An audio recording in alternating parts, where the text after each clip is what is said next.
अपनी शाम की चाय को ख़ास बनाएं या बच्चों को लंच बॉक्स में दें। बहुत ही मज़ेदार, स्पाइसी और क्रिस्पी ये आलू के स्नैक्स, और जायका ऐसा कि कोई भूल नहीं पाएगा। आप एक दफ़ा चेक करें ये कितने क्रिस्पी बने हैं।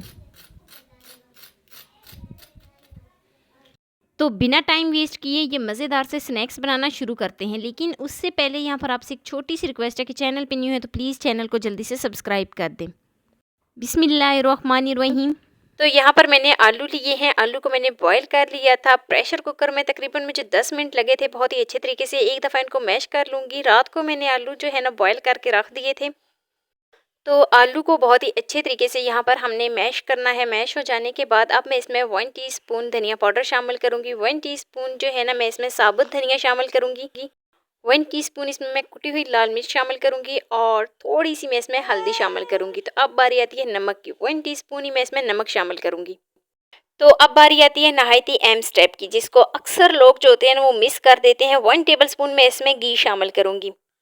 तो अब आप पूछेंगे कि आलू में घी का क्या काम। आलू जो है ना इसमें हमने घी क्यों शामिल किया है, तो मैं आपको बताती चलूँ। ये स्नैक्स को अंदर तक क्रिस्पी बनाएगा और इसका फ्लेवर जो होता है ना वो बहुत ही खूबसूरत, बहुत ही प्यारा सा आता है। मैं इसको एक दफ़ा बहुत ही अच्छे तरीके से, जितने भी मैंने इसमें मसाले शामिल किए हैं, बहुत ही अच्छे तरीके से मैं इनको मिक्स कर लेती हूँ। अब एक चीज़ तो मैं भूल ही गई, हरा धनिया। हरा धनिया को मैंने साइड पे कटिंग करके रखा था लेकिन मैं भूल गई। लेकिन अभी मैं इसमें हरा धनिया शामिल करूँगी। हरी मिर्च यहाँ पर मेरे बच्चे जो हैं शौक से नहीं खाते, तो इसलिए मैं इसमें हरी मिर्च शामिल नहीं करूँगी। हरा धनिया शामिल करने के बाद मैं इसको बहुत ही अच्छे तरीके से मिक्स कर लेती हूँ। तो चलते हैं जी नेक्स्ट स्टेप की तरफ। नेक्स्ट स्टेप में यहाँ पर मैंने एक बॉयल किया हुआ अंडा लिया है। इसको मैं छोटे छोटे पीसेस में कट कर लूँगी। गोल पीसेस में मैंने इसको कट करना है। तो अंडे को यहाँ पर मैंने बहुत ही अच्छे तरीके से और बिल्कुल बारीक बारीक गोल पीस में कट कर लिया है। यहाँ पर एक बात का आपने ध्यान रखना है कि अंडा जो है इसके मोटे मोटे पीस कटिंग नहीं करने। तो ये कुछ इस शेप में बड़ी ही आसानी के साथ कटिंग हो जाते हैं। तो चलते हैं जी नेक्स्ट स्टेप की तरफ। जो मैंने बैटर जो मैंने तैयार करके रखा था, अब उसमें से थोड़ा सा लूँगी।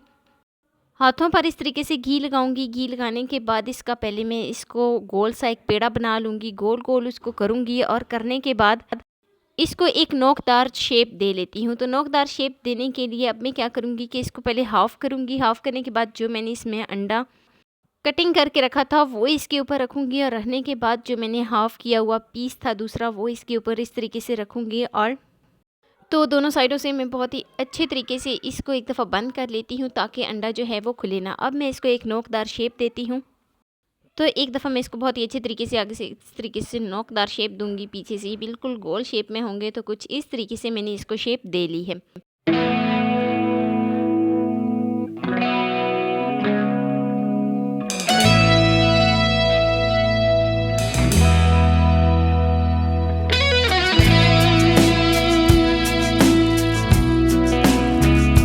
तो लीजिए जी, एक जो स्नैक्स है वो हमारा तैयार हो गया है। बाकी के भी मैं बिल्कुल इसी तरीके से तैयार करके एक प्लेट में रख लेती हूँ। तो चलते हैं जी नेक्स्ट स्टेप की तरफ। तो नेक्स्ट स्टेप में मैंने यहाँ पर 1 चम्मच मैदा लिया था, उसमें मैंने पानी शामिल किया था, एक लेई सी बना ली थी। उसमें मैं एक स्नैक्स डालूंगी और दोनों साइडों से इसको बहुत ही अच्छे तरीके से इसकी मिक्सिंग करूँगी। और मिक्सिंग करने के बाद ये कुछ इस शेप में आ जाएगा। तो अब इसको मज़ीद क्रिस्पी और जायकेदार बनाने के लिए यहाँ पर मैंने लिए हैं ब्रेड क्रम्स। अब मैं यहाँ पर इसको ब्रेड क्रम्स में रखूँगी। दोनों साइडों से मैं इसकी ब्रेड क्रम्स की कोटिंग कर लूँगी। बहुत ही अच्छी तरीके से मैं एक दफ़ा इसकी कोटिंग करती हूँ। मैंने इसकी कोटिंग इस तरीके से करनी है कि कोई भी साइड, कोई भी जगह जो है इसकी रह ना जाए, तभी ये जो हमारे स्नैक्स होंगे वो बहुत ज़्यादा क्रिस्पी बनेंगे। तो लीजिए जी, कोटिंग जो है वो बहुत ही अच्छे तरीके से हो गई है। सारे की मैं इसी तरीके से कोटिंग कर लूँगी। तो अब जो है ना घी जो है फुल गर्म हो गया है। अब गरम गरम घी में मैं सारे स्नैक्स डालूँगी। तो गरम गरम घी में सारे स्नैक्स डालने के बाद मैं दोनों साइडों से इनको बहुत ही अच्छे तरीके से फ्राई कर लूँगी। यहाँ पर हमने सिर्फ इनका कलर चेंज करना है, गोल्डन सा इनका जो है ना कलर आ जाए। इनको क्रिस्पी बनाने का सबसे अहम फार्मूला जो मैंने खुद नोट किया है वो मैं आपके साथ भी शेयर करती हूँ कि घी जो है ना वो फुल गर्म होना चाहिए। अगर घी जो है गर्म नहीं होगा तो उससे क्या होगा कि जो हमने इसकी कोटिंग की है वो उतर कर घी में शामिल हो जाएगी और ये क्रिस्पी नहीं बनेंगे बल्कि टूट जाएंगे। तो लीजिए जी, एक साइड से काफ़ी हद तक जो स्नैक्स हैं उनका कलर चेंज हो गया है, गोल्डन सा हो गया है। अब हम क्या करते हैं कि इसकी साइड को चेंज करते हैं।